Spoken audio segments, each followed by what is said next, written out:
छोटे से गांव नैपुर में रामलाल नाम का एक दुकानदार रहता था। वह अपनी पत्नी सुनो भाग्यवान, मैं दुकान जा रहा हूँ। हाँ जी, दुकान से लौटते वक्त दुकान से शक्कर ले आइएगा। उसकी दुकान से गांव के लोग अपनी रोज़मर्रा की ज़रूरतों का सामान खरीदा करते थे।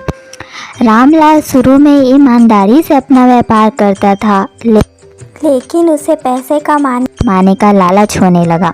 रामलाल दुकान पर जाता और कोई ग्राहक ना आने पर सोचता है, अगर मैं थोड़ा आटा या चावल मिलाकर बेचूं तो मुनाफा और बढ़ जाएगा और किसी को पता भी नहीं चलेगा। बस उसी दिन से उसने अपने सामानों में मिलावट करना शुरू कर दिया।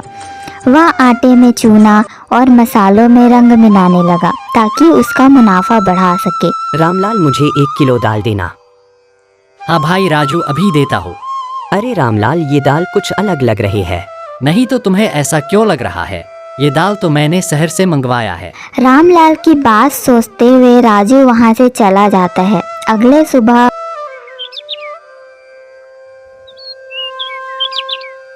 फिर दुकान पर आता है और गांव के कुछ लोग उसकी दुकान से सामान लेकर जाते हैं।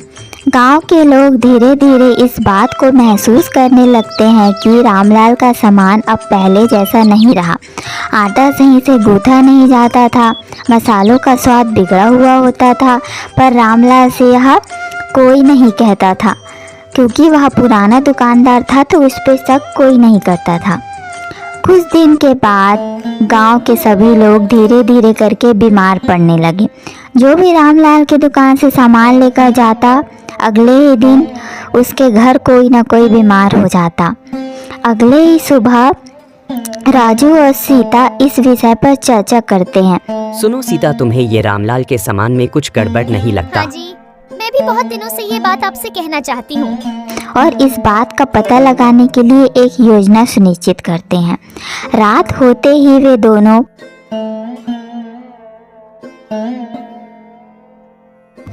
रामलाल के दुकान के बाहर जाते हैं। तभी वह देखते हैं कि रामलाल अपने सामानों में मिलावट करते रहता है। दूध में चूना, आटे में भूसा और सभी सामानों में मिलावट करता है। राजू यह बात गांव के लोगों को बताता है। अगले सुबह जब गांव के लोग उसकी दुकान पर जाकर सब सामानों का निरीक्षण करते हैं, उन्हें पता चलता है कि सामान का 1/4 हिस्सा मिलावट का ही है।